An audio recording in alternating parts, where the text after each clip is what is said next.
Mark 10:32-45, Greatness through serving.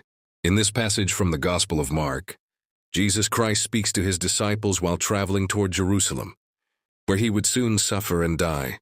At the same time, the disciples are thinking about power and status, but Jesus teaches them a completely different kind of greatness.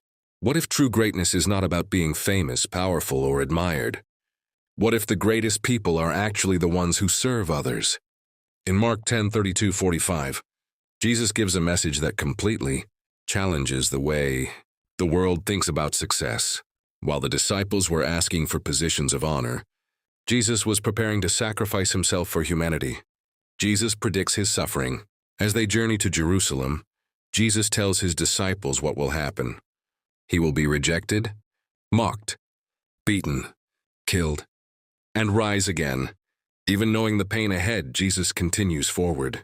This shows his courage, obedience, and deep love for humanity. Jesus was not surprised by suffering. He willingly faced it to fulfill his mission. James and John ask for greatness. After hearing this serious warning, two disciples, James and John, ask Jesus for places of honor beside him.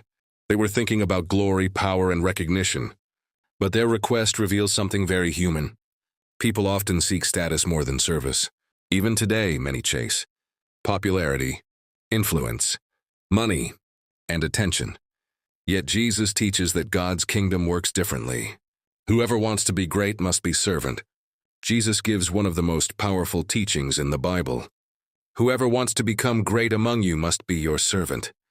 True greatness is not controlling others. True greatness is helping others. Jesus changes the definition of leadership. Greatness becomes humility. Leadership becomes service. Power becomes sacrifice. This message still challenges the modern world.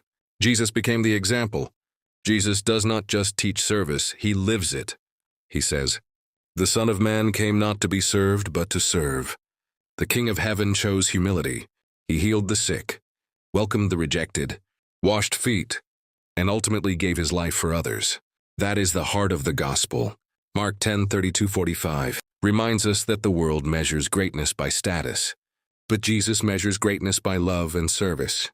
If you want to understand true purpose, compassion, and leadership, start reading the Bible. Its message still transforms lives today. The Bible is not only a religious book, it is a guide that teaches us how to live with humility, courage, and love. Short viewer challenge. Today ask yourself, am I chasing recognition or purpose? How can I serve others better? What can I learn from the example of Jesus? Take a few minutes to read Mark chapter 10.